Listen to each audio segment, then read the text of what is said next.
말씀 골로새서 1장 18절 한 절 보도록 하겠습니다.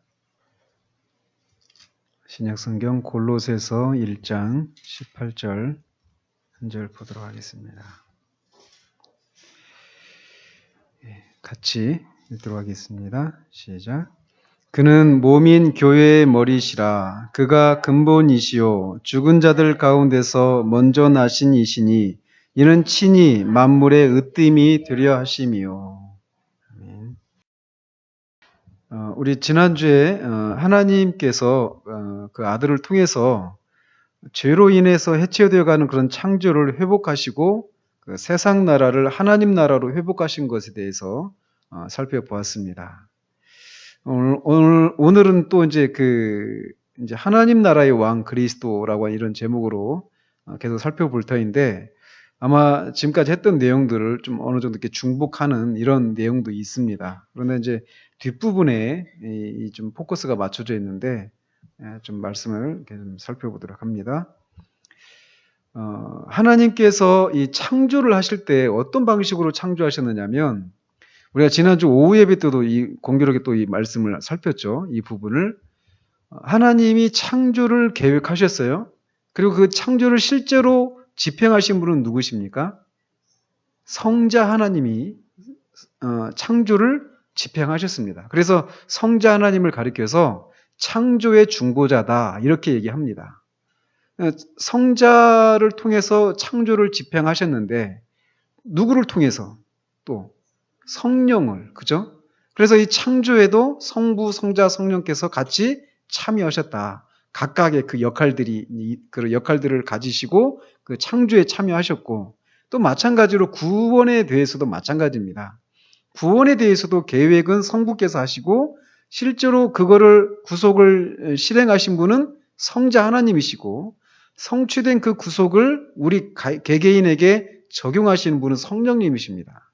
그래서 항상 이 창조와 구속 또 이 창조된 세계를 붙드는 일도 있잖아요. 그거를 섭리한다, 보존한다 이렇게도 표현하는데 그 일에 있어서도 마찬가지로 삼위 하나님께서 다 관여를 하십니다. 그래서 구속 하나님이 이렇게 창조를 경륜하실 때 집행하셨던 그 방식을 구속 경륜의 집행 시에도 동일하게 적용하십니다. 지금 제가 말씀드린 것처럼. 그래서 하나님이 창조를 이룰 때도 자기 아들로 창조 경륜을 집행하게 하셨는데 구속에 있어서도 그렇다라는 거죠. 그래서 하나님께서는 아들을 통해서 창조를 이 천지 만물을 창조하셨단 말이죠. 그리고 그리고 나서 이 아들로 모든 창조의 상속자로 삼으셨습니다. 자, 지금은 우리나라도 법이 조금 바뀌긴 했지만 구약의 개념에 의하면 처음 난 자, 장자가 상속자가 되잖아요. 그죠? 그래서 이 아버지께서 성부 하나님께서 성자를 통해서 이 천지를 만물을 창조하시고 이 아들을 모든 창조의 상속자가 되게 하셨다. 이 말을 골로새서 1장 15절에서 이렇게 표현을 합니다. 그가 모든 창조물보다 먼저 나신 자다. 이렇게 표현을 하고 있어요. 그러니까 성자 하나님이 모든 피조물보다 먼저 나신 자다.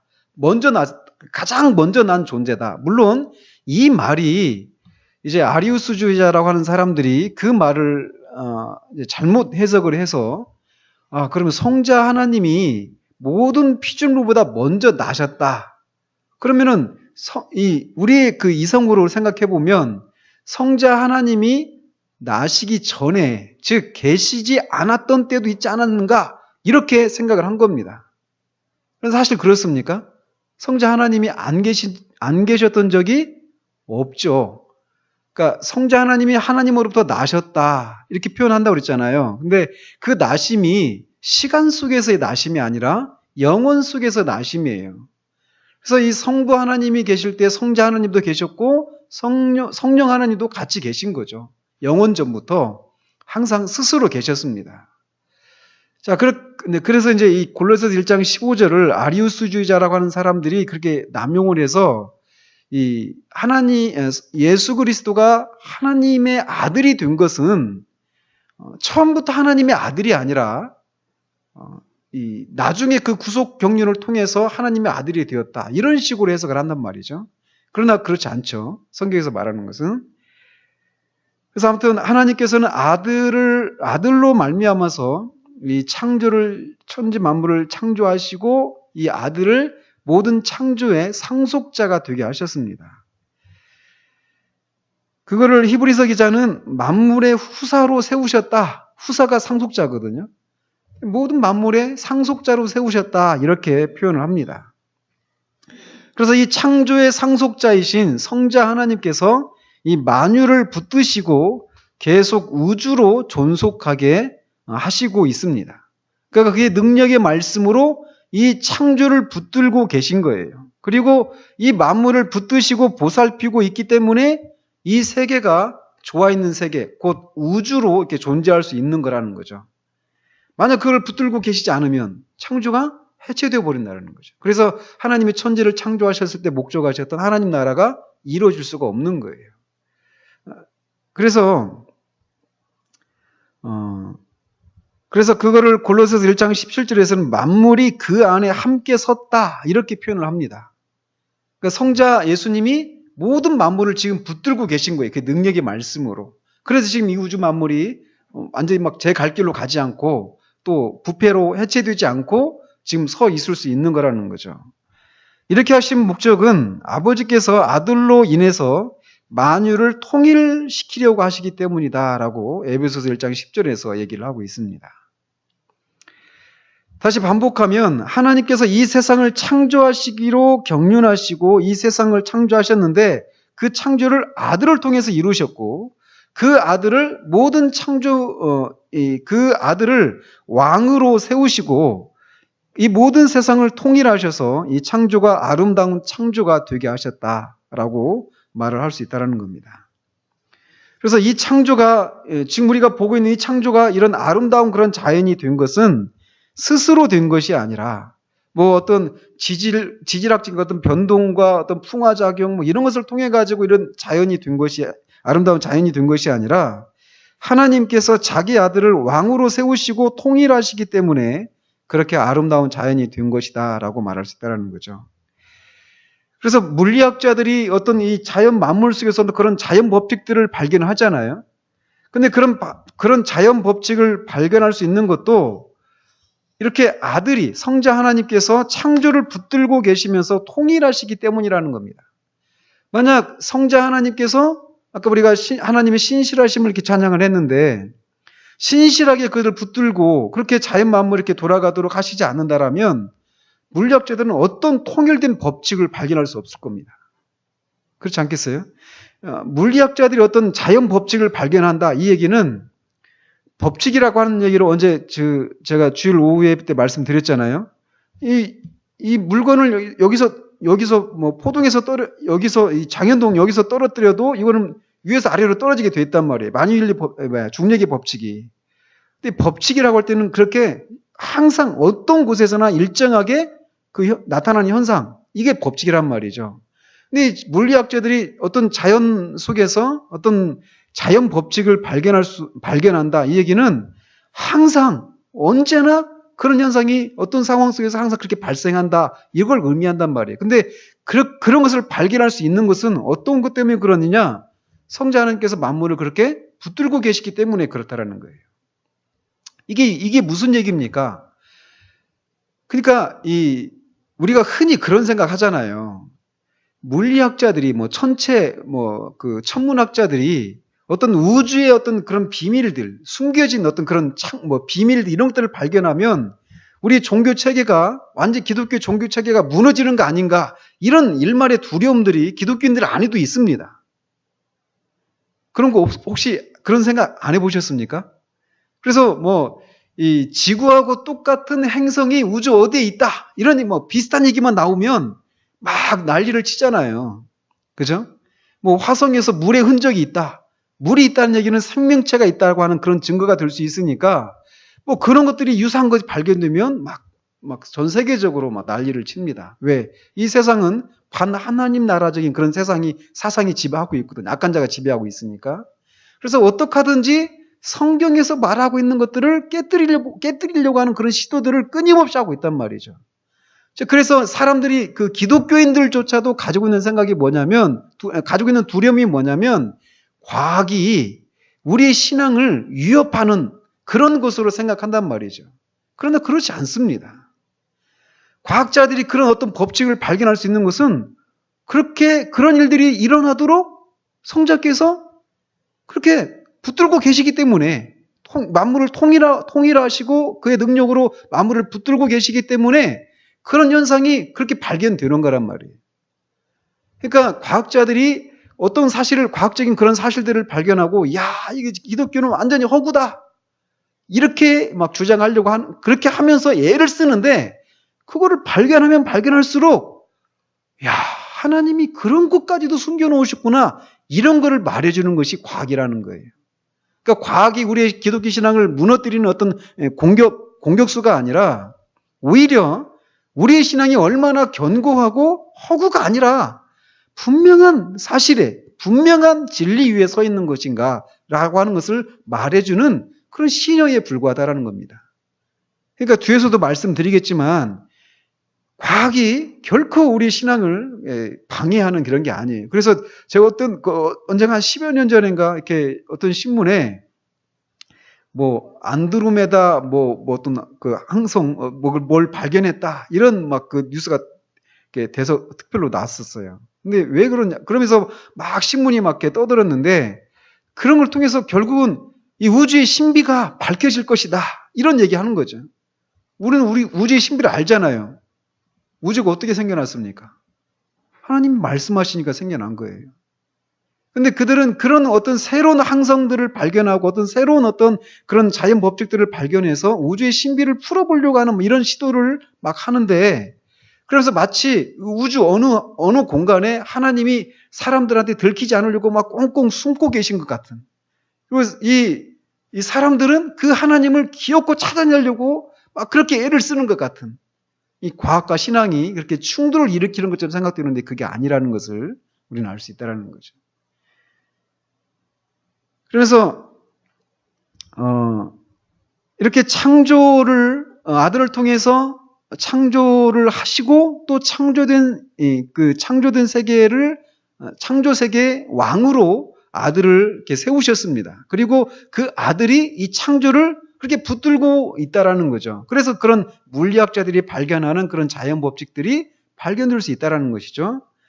이렇게 그랬는데, 그래서 이게 만유를 통일하시고 유지하시는 아들이, 그렇기 때문에 창조의 왕이십니다. 성자 하나님이 이 만물을 창조하시고 또 그 만물을 붙들고 있고 그 만물의 상속자이시기 때문에 이 성자 하나님이 창조의 왕이시기도 한다라는 거예요.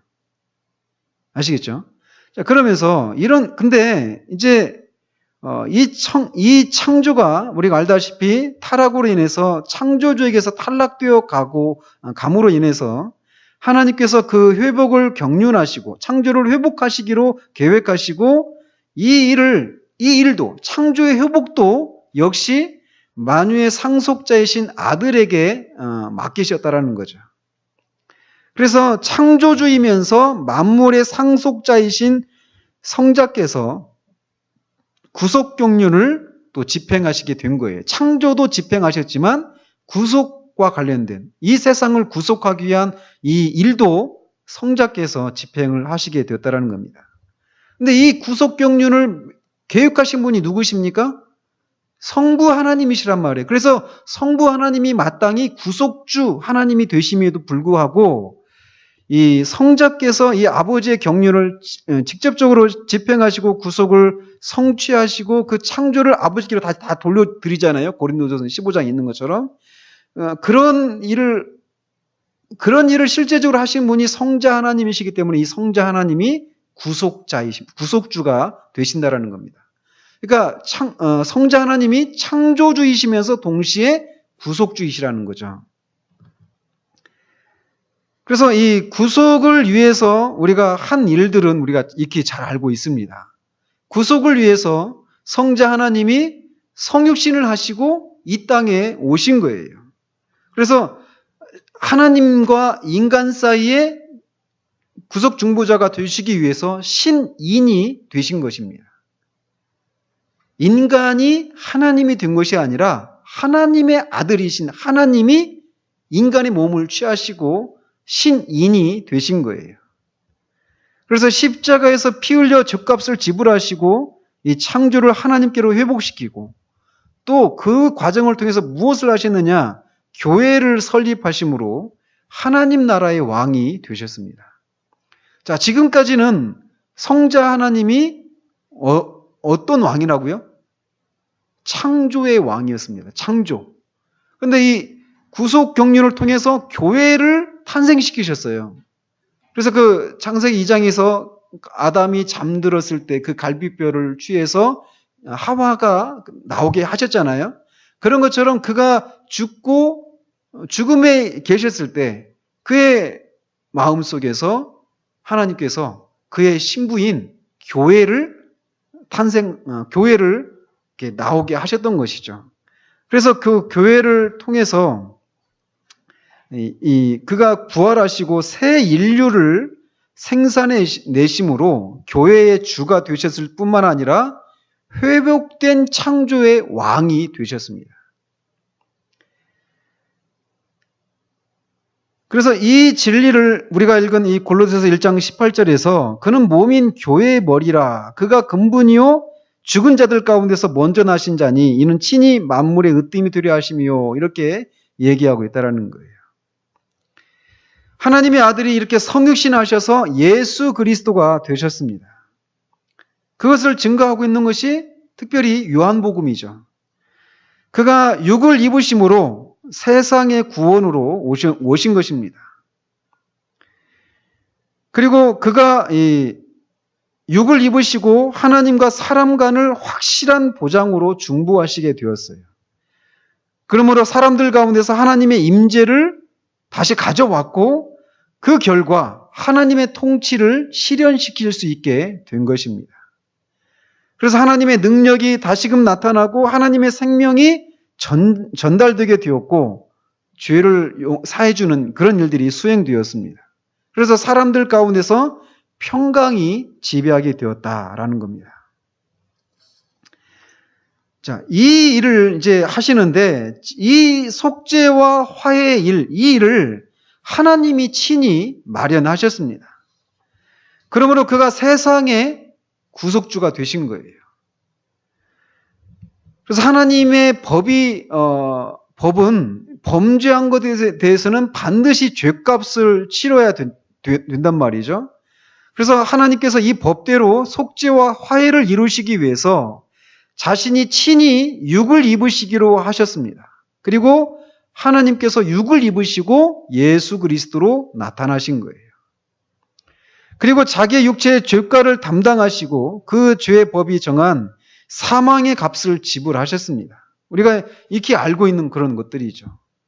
그러므로 인류의 죄가 문제를 해결하시고 하나님이 친히 세상과 자신을 화해시키셨습니다. 그 결과 아까 말씀드린 것처럼 하나님의 생명이 인류에게 전달되고 새 인류를 조성하신 거예요. 그러니까 이 교회는 있잖아요. 그냥 뭐 여기 우리가 은혜와 평강교회 여기다 뭐 교회 간판 걸고 이렇게 이런 보이는 어떤 가시적인 이런 교회, 지금 여기서 말하는 게 그걸 말하는 게 아닙니다. 교회는 있잖아요. 새 인류다 이렇게 표현을 합니다. 성경 속에서. 우리는 전혀 다른 인류입니다. 그러니까 그러면은 새 인류가 아닌 옛 인류는 누구에게 속한 인류입니까? 아담의 생명을 가지고 있는 인류예요. 그래서 아담에게서부터 가지고 있는 그 생명 있잖아요. 그 생명만 가지고 있는 한 종류의 인류가 있고 그리스도의 생명으로 말미암아 새롭게 조성된 인류가 있습니다. 그게 새 인류이고 그게 바로 교회란 말이에요. 그러니까 이 새 인류로 구성된 사람들이 교회인 겁니다. 그러니까 이 교회, 근데 여기서 말하는 교회는 그냥 어떤 우리가 보이는 이 교회, 하나하나 이건 눈에 보이는 소위 이제 가시적인 교회라고 하는데 이 가시적인 교회만을 말하는 게 아닙니다. 왜냐하면 이 가시적인 교회 안에는 실제로 그리스도의 생명으로 새롭게 조성된 새 인류가 아닌 사람들도 있거든요. 그러니까 여기서 말하는 교회는 그런 개념의 교회가 아니죠. 그래서 이 새 인류에게 하나님이 영이 오셔서 역사하시고 교회의 형태로 존속하게 하신 것입니다. 그래서 이 새 인류 공동체에 하나님이 임재하시고 자기의 뜻을 실현시키고 자기 영광을 그들로부터 찬송하도록 하게 하신 거예요. 그러니까 우리 구원받은 사람들이 무엇을 위해서 있느냐? 하나님의 영광을 찬송하도록 하기 위해서 있는데 그 일을 위해서는 죽어 있었던 우리가 이 새 인류 성령을 받아서 우리가 새 인류가 되는 교회로 합류하는 그 일이 일어났을 때 그런 일이 가능하게 된다는 것이죠. 그래서 하나님께서 친히 새 인류에게 오시되 성령으로 오시고 그 안에서 새 생명을 공급하시고 하나님의 백성으로 살게 하신 것입니다. 이 백성을 자기의 소유로 삼으시고 그들에게서 하나님의 덕과 은혜와 영광을 찬송받으시도록 창조의 목적을 실현시키신 것입니다. 이런 내용들이 에베소서에 나오고 있는 내용들이에요. 자, 이렇게 이제 구속을 이루시고 새 인류, 곧 교회를 조성하신 예수 그리스도 이 하나님의 아들이 교회의 주인이시고 회복된 창조의 왕이 되신 것입니다. 그래서 이 새 인류를 만들어내심으로 이제 그가 왕이시니까 이 새 인류를 그가 다스리신다라는 거죠. 그래서 이제 원래 성자 하나님은 창조의 집행자이시기 때문에 창조의 왕이시면서 또 동시에 이제 구속 사역을 통해서 창조를 회복하심으로 창조를 회복하시고 이 하나님의 성령이 인류 가운데 새 인류 가운데 오게 되었잖아요. 그리고 그 새 인류의 머리가 되시는, 즉 새 인류의 왕이 되시기도 하신 것입니다. 그러니까 이 성자 하나님은 창조주이시면서 또 동시에 구속주가 되신 거예요. 창조의 왕이시면서 구속의 왕이 되신 것입니다. 근데 우리가 알다시피 이 일, 하나님의 아들이 성육신 하셔서 이렇게 새 인류를 조성하시는, 구속 경륜을 집행하시는 이 일은 신약에서 갑자기 마리아에게서 성녀를 잉태하시고 그때부터 시작된 것이 아니라 성육신을 통해서 그 일을 하실 것들을 구약을 통해서 이미 그림자를 통해서 그런 것들을 많이 보여주셨죠. 그런 것들을 현현이라고 합니다. 현현. 그래서 족장들에게 우리가 오후예배 때 루이 존스 신약 교리 강좌 하면서 배웠잖아요. 그 구약에서 여호와의 사자라고 나타나는 여호와의 사자라고 하는 존재는 이렇게 성육신하실 성자 하나님이 구약에 그런 방식으로 나타난 것이다라고 이렇게 말씀을 드렸습니다. 즉 예수 그리스도로 오실 그 하나님이 인류 역사의 초기에서부터 나타나시고 계속 역사에 오신 것입니다. 이 성자 하나님 혹은 제2위 하나님께서 자기 창조를 구속하시고 회복하시기 위해서 성육신하셨는데 그렇게 그 전에 실제로 성육신하시기 전에 인류에게 나타나신 그 현현은 자기 성육신의 준비 과정이었다라고 말할 수 있다는 겁니다. 그리고 이렇게 성육신하신 하나님이 창조의 회복과 구속을 위해서 직접 희생제물이 되심으로 창조를 회복하시게 되신 거예요. 그냥 어떤 마다들로 상속자로 어떤 만유의 상속자와 세상의 구속주가 되신 것이 아니라 자기를 직접 희생제물로 드림으로 이 세상의 구속주가 되신 것입니다. 그래서 이제 그리스도는 이 창조는 이 세상은 창조와 구속으로 이 이중으로 그리스도의 것이 되었습니다. 그러니까 원래도 이 창조가 그리스도께서 이 창조하셨단 말이에요. 성자 하나님께서. 근데 또 이 타락해서 타락한 그 창조를 자기의 핏값을 직접 지불함으로 그 창조를 회복하셨단 말이에요.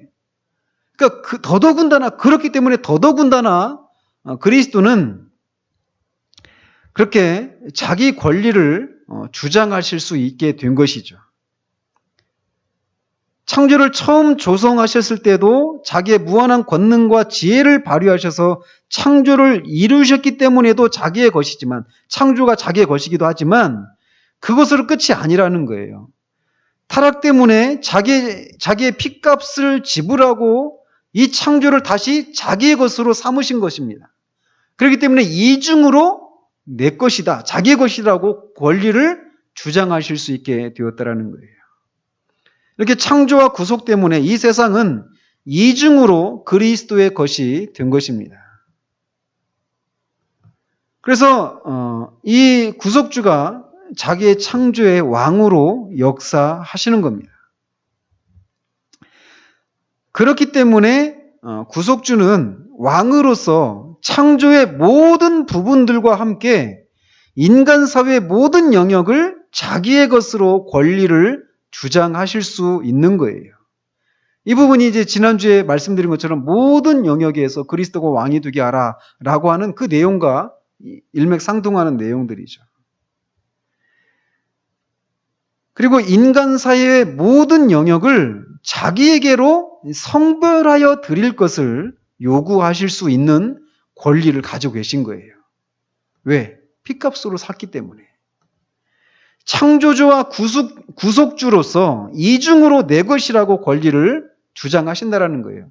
그래서 이 창조뿐만 아니라 인간 사회 모든 영역에서도 그리스도가 그것도 내 것이다 라고 주장할 수 있게 되었다라는 겁니다.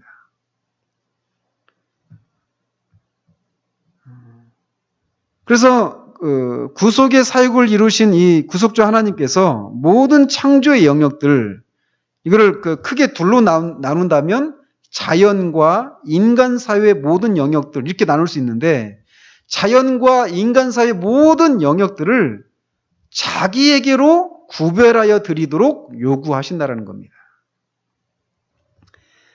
그렇기 때문에 이런 주님의 주장, 내가 창조주로서도 이 자연과 인간 사이 모든 영역이 내 것이지만 더 나아가서 이 타락으로 인해서 내가 이것을 내 핏값을 주고 내가 샀다.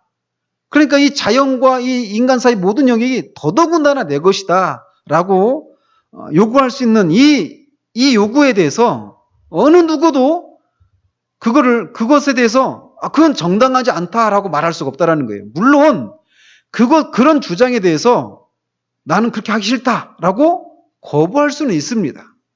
지금 그렇게 거부하고 있는 사람들이 믿지 않는 자들이고, 믿지 않는 자들이 그렇게 하고 있는 것이죠. 성자 하나님의 그 구속주 되심과 그의 창조주 되심, 즉 이중으로 이 자연과 인간이 그 하나님의 것이다라고 한, 이 그리스도의 것이다라고 하는 이 주장을 믿지 않는 것을 통해서 거부하고 있는 거예요. 그렇게 누군가는 그것을 나를 위해서 있다라고 하는 그 주님의 주장을 거부할 수는 있지만 그 주님의 그 주장이 정당하지 않다라고 말할 수도 없고, 그렇게 구별해 드리라고 하는 이 주님의 그 요구에 나는 그럴 책임이 없다라고 말할 수 있는 사람이 없다라는 겁니다. 왜?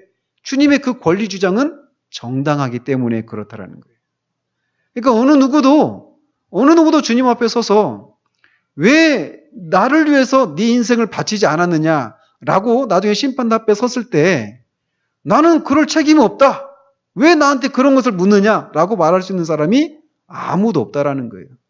그리스도가 이중으로, 창조주로, 또 구속주로 자연과 인간 사이 모든 영역에 있어서 주인이시고 그 모든 것을 통해서 자기를 위해서 구별하여서 드리도록 할 그런 권리를 가지고 계신 왕이시기 때문에 그렇다라는 겁니다.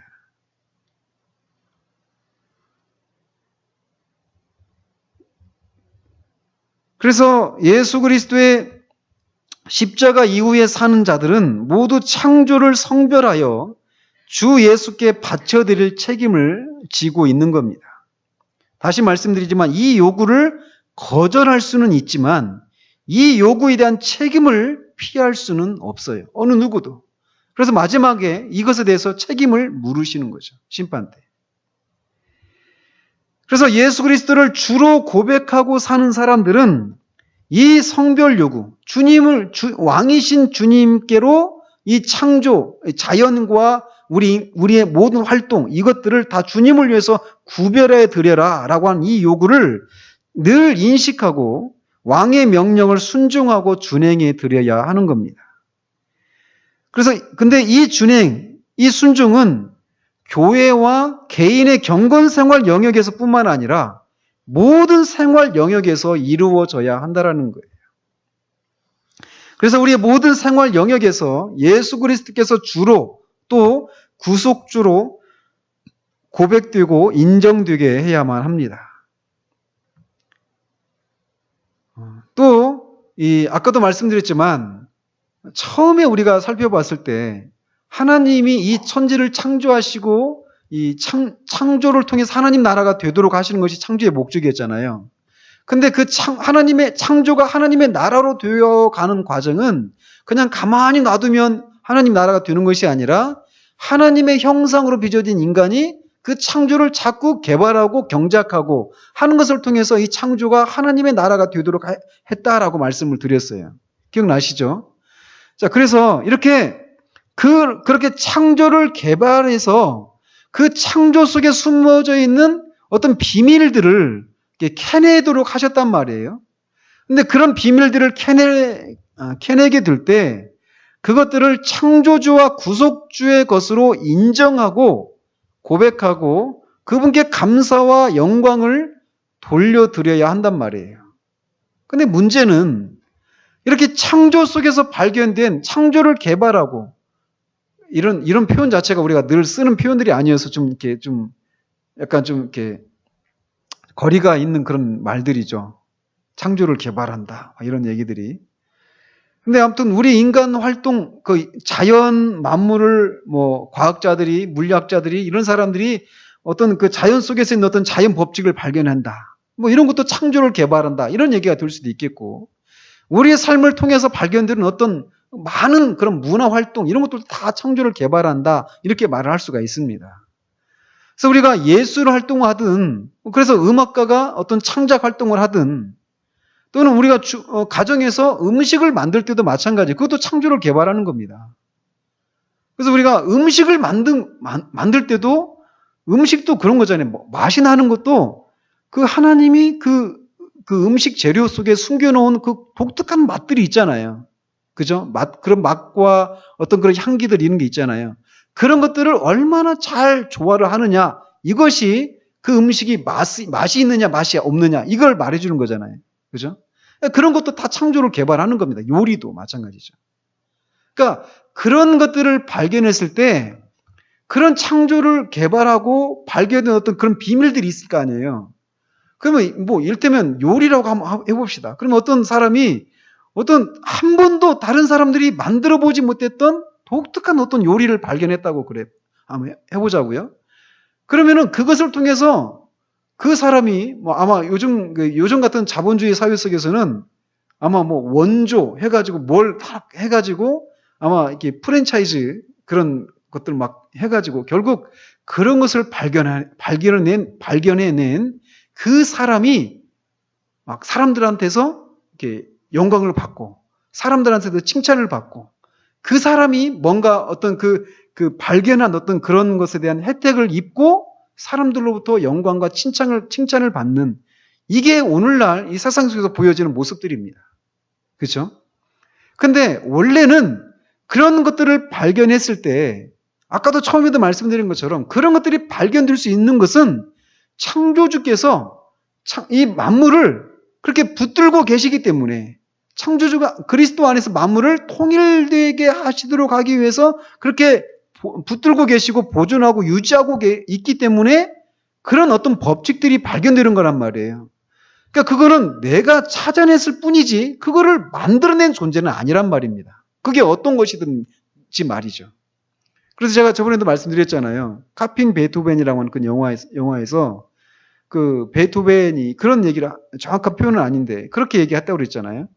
음악이란 신이 그 공기 속에 들어가 막 이렇게 어떤 그런 그 소리의 파동, 그 파동을 자기가 발견을 해서 그 파동을 주신 그 신께로 다시 돌려드리는 것, 이게 음악이라는 거예요.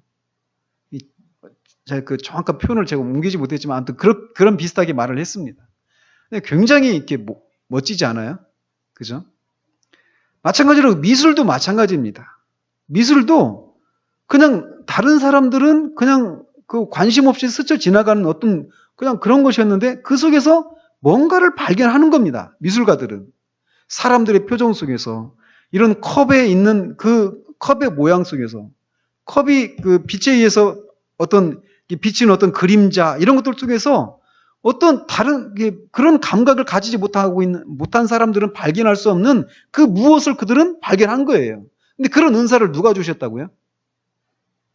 정확하게 성령 하나님이 주신 거예요. 오후 예배 때 이번 주 3일 전에 말씀드렸잖아요.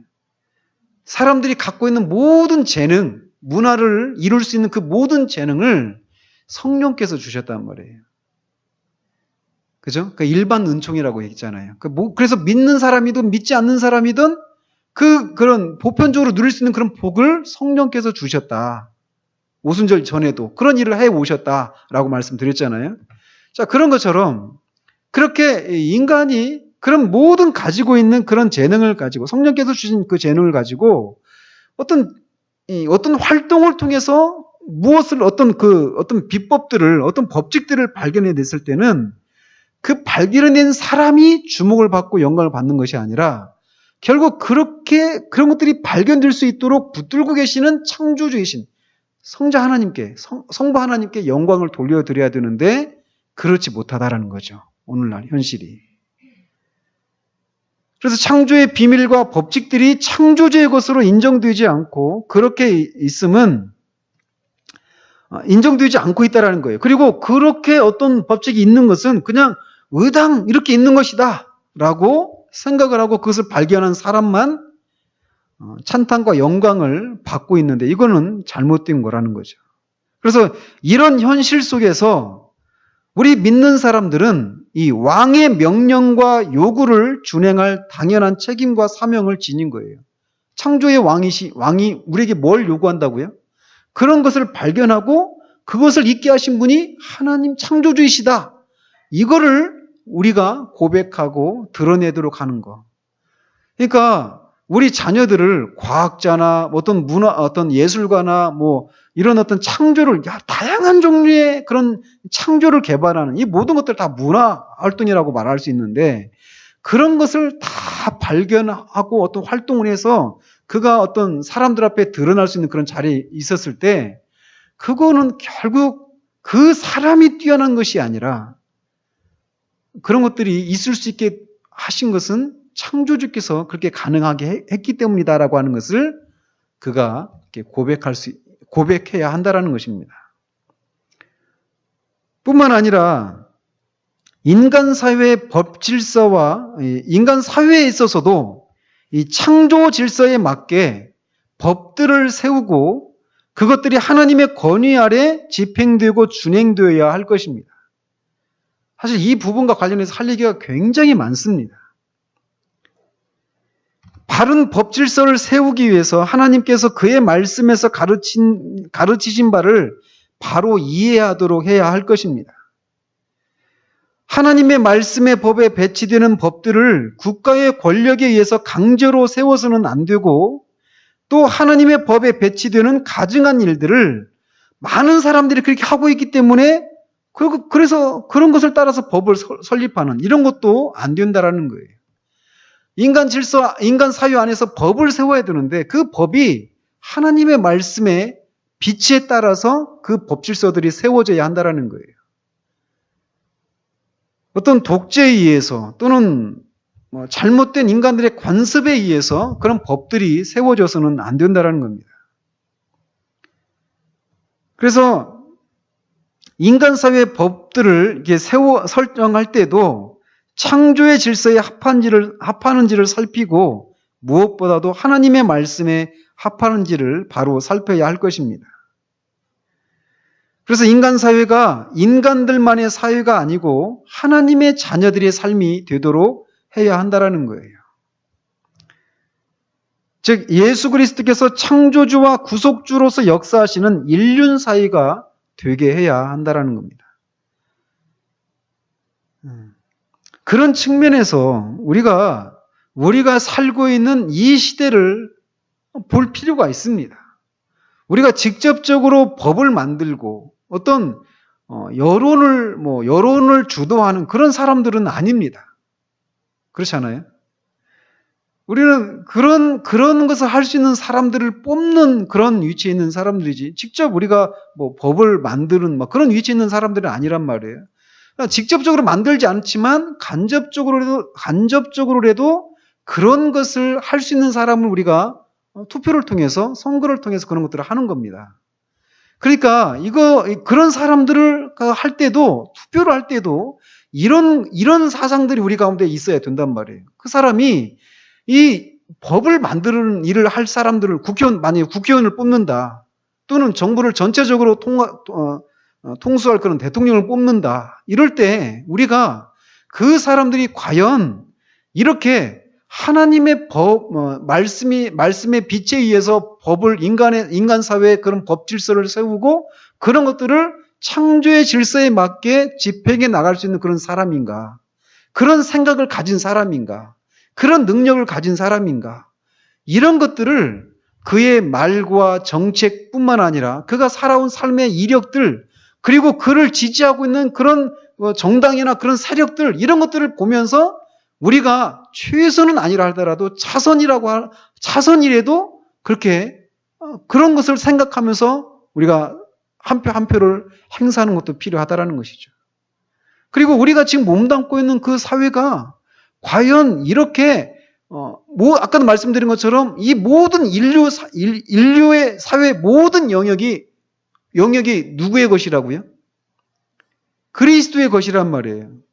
그래서 그리스도는 인간 사회의 그 모든 영역이 왕이신 자기를 위해서 구별될 것을 요구하고 계시단 말이에요. 그런 측면에서 인간 사회의 모든 영역, 지난주에도 말씀드린 것처럼 교육계, 스포츠, 문화, 예술, 정치, 경제, 사회, 노동계, 이런 모든 영역들이 과연 그 모든 것들의 주인이신, 왕이신 그리스도가 성별되도록 요구하고 있는 그런 모습을 띠고 있는가? 이런 것들에 대해서 우리가 아주 큰 관심을 갖고 우리가 직접적으로든지 또는 간접적으로든지 우리가 처해 있는 그 상황 속에서 그렇게 그 모든 영역을 통해서 왕이신 그리스도가 요구하는 대로 그 모든 것들이 드려질 수 있도록 우리가 할 수 있는 것들을 해야 된다는 거예요. 그러려면 첫 번째는 뭐냐? 그런 것들에 대한 관심입니다. 그러니까 우리가 지금 몸담고 있는 이 21세기 대한민국에서 일어나고 있는 그 모든 영역들을 우리가 볼 수 있어야 된다는 거예요. 이런 관점을 가지고 말이죠. 이런 성경적인 관점을 가지고. 그냥 내가 한 그리스도인으로서 정말 열심히 내 개인적인 경건 생활에 힘을 쓰고 이건 분명히 필요합니다. 우리 가정이 그렇게 우리 교회가 또 우리 가정이 또 내 개인이 그렇게 경건 생활에 힘을 쓰고 실제적으로 그런 그리스도의 다스리심들이 우리 가정과 교회 속에서 나타나는 거, 이런 것들이 우리가 지대한 관심을 써야 돼. 그게 1차적인 관심입니다. 그러나 거기에서 그치면 안 된다라는 거예요. 그리스도는 모든 인간 사회 속에서 일어나는 모든 영역들이 그리스도의 그런 통치를 받고 그리스도께로 구별되기를 요구하고 계시단 말이에요. 그 책임에서 벗어날 수 있는 사람은 아무도 없다라는 겁니다. 그렇기 때문에 우리가 그런 부분에서 눈을 떠야 된다라는 거예요. 근데 그런 면이 근데 이런 것들이 소위 이제, 우리나라의 전체적인 어떤 그 신앙의 큰 흐름들을 복음주의라고 이렇게 말을 할 수 있습니다. 복음주의. 대부분이 복음주의예요. 근데 이 한국 교회의 그런 이 신앙의 풍토들이 이런 영역들에 대해서는 거의 관심이 없다라는 겁니다. 여러분들도 지금 그렇지 않습니까? 그죠?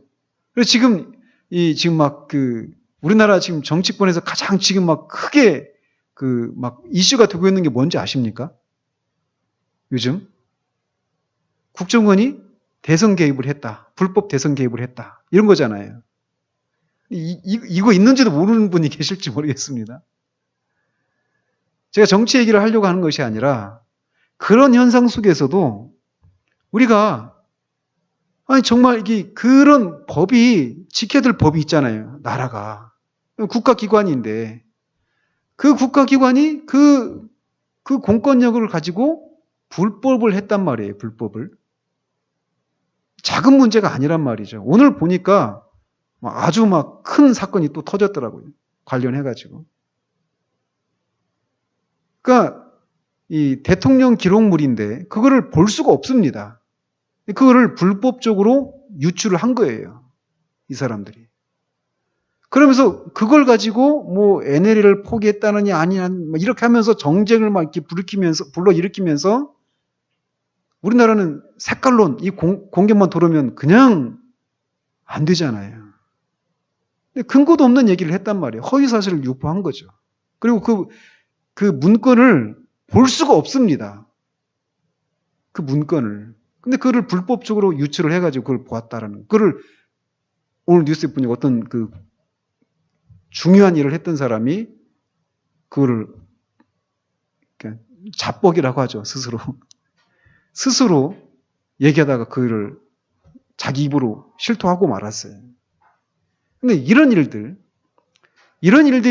일어날 때 그런 것들을 보면서 내가 지지한 사람이 대통령이 되느냐 안 돼 이런 문제가 아니라 법이라고 하는 것이, 정부라고 하는 것은 가장 이 하나님의 법이 인간 사이의 그 법 질서가 하나님의 말씀의 빛에 의해서 세워져야 되고 그것에 의해서 집행되어야 된단 말이에요. 근데 그런 것들이 무너졌단 말이죠. 그런 것들이. 그것도 최고 권력을 행사하고 있는 데에서 말이죠.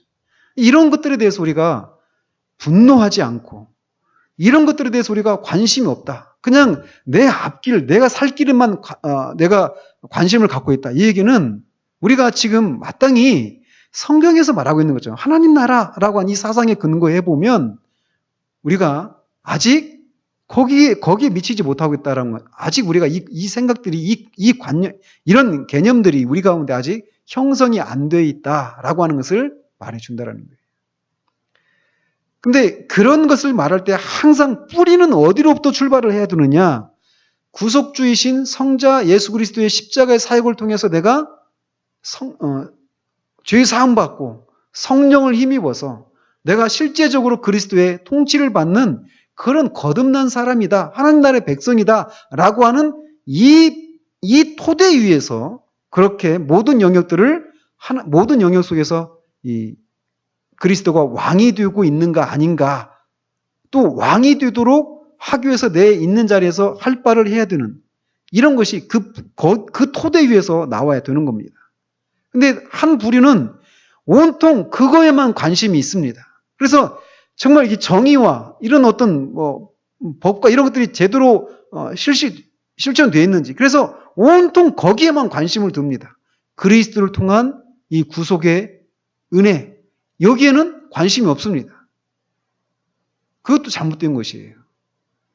이 세상 나라가 다 하나님의 나라가 되도록 하기 위해서 우리가 관심을 갖고 우리가 할 수 있는 것들을 실천하는 이런 것들에 대해서 관심이 없는 것도 문제지만, 그리스도의 구속사역에 근거하고 그 토대 위에서 그 세상 나라가 하나님 나라가 되도록 하기 위해서 우리가 할 바를 해야 되는데, 이건 또 없는, 그냥 온통 그렇게 이 세상 나라가 하나님 나라가 되도록 하는 일에만도 관심을 두는 것도 잘못된 겁니다. 그런 측면에서 우리가 균형을 가져야 된다는 거예요. 왜?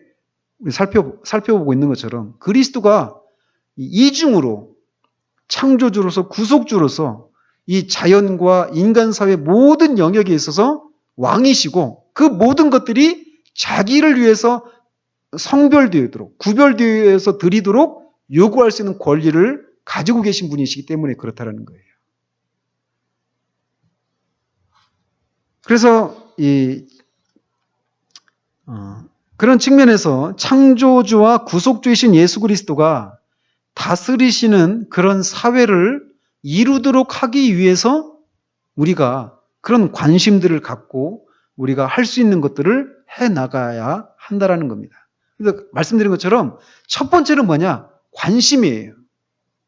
그러니까 우리 그런 것들에 대해서 우리가 관심을 가져야 돼요. 그런 것들을. 제가 여러분들을 어떤 정치 세력으로 끌어들이기 위한 이런 얘기가 아니라 이게 성경적인 관점입니다. 정치뿐만 아니라 경제도 마찬가지예요. 경제민주화. 우리가 실제로 그런 게 피부에 다 있는 거잖아요. 그죠? 뭐 정규직, 비정규직 이런 문제도 마찬가지고. 그죠? 최소 임금제 있잖아요. 시간당 최소 임금 4,600 얼마냐. 그 1원 올려주느냐, 5원 올려주느냐. 정말 가진 사람들이 그거 가지고 막 그렇게 한단 말이죠. 근데 그런 것들에 대해서 우리가 관심을 가져야만 그런 것들을 관심을 가지고 우리가 할 수 있는 것에서 그런 것들을 어떤 의사표명을 하고 그런 것들이 이루어져야 그런 것들이 그런 개선들이 일어나게 된단 말이죠. 아시겠죠? 이거는 어떤 기질의 문제가 아닙니다. 기질의 문제가 아니에요. 지난날 이 한국교회가 이런 부분에 있어서 너무 소위 복음주의 영역에 있는 사람들이 이런 것들에 대해서 굉장히 약합니다. 이런 관점이. 이런 관점은 소위 기독교 장로회, 기장이라고 불리죠. 이 기장 쪽, 한신대나 이런 데에서 주로 이제 이 사회 참여 이런 것들을 많이 주장하는 그 신학교가 또 교단이 기장이거든요. 근데 그런 면에 비해서 우리 교단, 복음주의 진영이라고 할 수도 있고, 이런 데는 이런 사회 참여 이런 것들에 대해서 별로 관심이 없습니다. 그런 얘기하면 벌써 막 이상한 눈으로 쳐다보는데 이상한 게 아니란 말이에요. 이게 아마 이런 것에 대해서 거의 얘기를 듣지 못하거나 관심이 없이 그냥 신앙생활을 해왔기 때문에 이런 내용들이 처음에는 우리에게 좀 생소하게 들리고 또 때로는 또 막 좀 이거 아닌 거 아니야? 이런 어떤 의심도 우리 가운데 들을 수도 있어요. 심지어는. 그러나 그렇지 않습니다. 그게 정상적인 거예요. 아까 말씀드린 것처럼 기장 쪽 이쪽은 엊그제도 이렇게 보니까 거기에서 이 시국을 놓고 막 이렇게 성명서 시국선언을 하고 막 그러던데 보니까 그들이 인식하는 예수는 그냥 사회 혁명가, 사회를 개혁하기 위한 어떤 청년 예수, 카톨릭 신부도 나와서 그런 얘기하고 그러던데 그들이 이해하는 예수는 하나님의 아들이신 예수가 아니에요. 그냥 인간 예수입니다.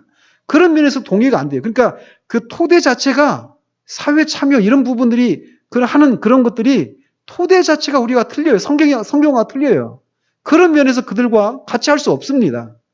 그러나 그 정신 있잖아요. 모든 영역이 그리스도의 통치를 받는 그리스도가 왕이 되는 모든 영역에서 그런 것을 위해서 행동하는 이런 부분에 있어서는 우리가 본받아야 될 부분이 있다는 겁니다. 우리는 행동은 고사하고 관심조차도 없다라는 거예요. 이게 문제라는 겁니다.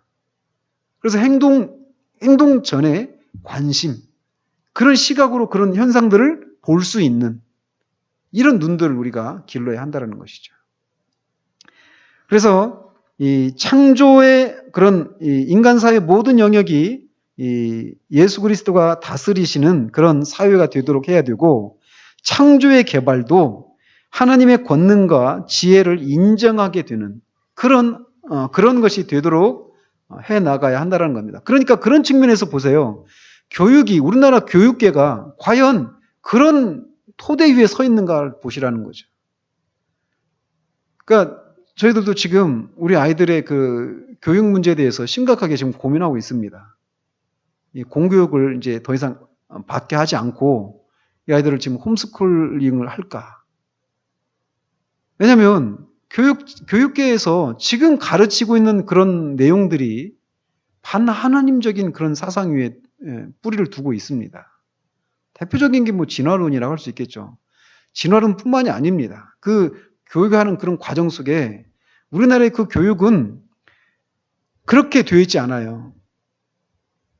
우리나라 교육 한번 보십시오. 이 문제도 그냥 그 상위 그 몇 프로를 위한 교육입니다. 그죠? 그래서 공부를 못할 수 있습니다. 사람마다. 이거 가지고 고민하시는 분들이 계시잖아요. 사람마다 공부를 못할 수 있어요. 어떤 사람은 공부 잘할 수 있고 못할 수 있습니다. 근데 못하면 못하는 대로, 또 잘하면 잘하는 대로 하나님께서 각자에게 다 그런 은사를 주셨단 말이에요. 하나님을 섬길 수 있는 그런 재능들 다 주셨단 말이죠. 근데 그 재능을 가지고 각자의 은사에 맞게 각자의 삶의 자리 가운데서 그렇게 살면서 그런 삶을 통해서 창조자 하나님을, 더 나아가 구속주 하나님을 높여드리고 자신의 삶을 통해서 그런 것들을 증거하는 그런 삶을 살다가 가면 되는 겁니다. 그러니까 제가 이렇게 좋아하는 그 교육 시스템이 핀란드의 교육 시스템이에요. 거기는 그런 공부를 우리는 공부 잘하는 사람들과 언제가 식당에 가니까 TV 있더만요. 고현정이가 나와가지고 그때 같이 봤잖아요. 그게 뭐죠? 무슨 그래가지고 거기서 아주 무서운 상위 1%가 아니면 교실 밖에서는 선생님하고 말도 못 붙인다. 이런 얘기도 있고 그러던데 그게 우리나라 교육 현실을 그대로 고스란히 지금 보여주고 있는 거잖아요. 그래서 우리나라에서 공부 못하면 실패한다. 이 인식이 있습니다. 그죠? 그래서 우리 무조건 스카이 대학 가야 돼요. 좋은 대학 가야 되고, 좋은 학과 가야 되고, 좋은 점수 맞아야 됩니다. 거기 실패하면 인생 실패하는 거예요. 과연 그런가라는 거예요. 하나님께서 벙어리도 짓고 규모리도 짓고 하십니다. 벙어리도 규모리도 그럼 실패한 인생입니까? 아니란 겁니다. 요한복음 9장에 나오는 것처럼 벙어리도 규목은 그것이 부모의 죄 때문입니까? 그 자신의 죄 때문입니까? 제자들이 물었어요. 아니다. 그를 통해서 하나님의 일을 드러내기 위해, 하나님께 영광 받으시기 위해서 그렇게 지었다라고 말하고 있단 말이에요. 객관적으로 보여지면 눈먼 사람이고 규모거리고 실패했죠. 무슨 쓸모가 있습니까? 근데 하나님은 그런 존재도 하나님이 지으셨단 말이에요. 그 십자리가 있을 수도 있습니다. 근데 그런 존재도 하나님이 지으셨단 말이에요. 나면서부터 그 정신 지체, 또 그런 육체 지체, 어떤 육체적인 그런 선천적인 그런 장애를 가지고 태어난 아이들도 있습니다. 그거 다 실패입니까? 아니라는 겁니다. 그런 존재들 통해서도 하나님이 영광을 받으시기 위해서 그 아이들만이 할 수 있는 그 무엇인가를 주셨다는 거예요. 우리가 할 수 있는 건 뭡니까? 그거를 끄집어 내주는 겁니다. 교육은 그렇게 되어야 된다는 거예요. 교육은 그렇게 집행되어야 된다는 것이죠. 그래서 그 아이가 수학도 못할 수도 있고 영어도 국어도 못할 수 있습니다. 국영수 그런 거 다 못할 수 있어요. 근데 그 아이만이 할 수 있는 그 무엇이 있다라는 거예요. 그거를 끄집어 내줘야 된다는 거죠. 교육은 마땅히 그래야 되는 거라는 거죠. 우리나라 교육이 그런가라는 거죠. 그런 측면에서 아주 심각하게 고민하고 있습니다. 교육 얘기하니까 이 하나님 나라가 갑자기 실제적으로 다가오시죠. 이런 거라는 겁니다. 그러니까 이런 관점으로 교육, 정치, 경제, 사회, 문화, 예술, 스포츠 이런 것들을 다 보시라는 거예요. 그리고 통찰할 수 있는, 그리고 내 삶을 꾸려나가고 그런 통찰의 빛에 의해서, 그리고 우리 자녀들을 또 그렇게 키워내는 겁니다. 한 가지 소독만 이것만 가져가셔도 여러분들은 오늘 수지 맞는 거예요. 하나님이 모든 사람을 통해서 영광 받으시기 위해서 그 사람만이 가지고 있는 어떤 독특한 은사들을 주셨다.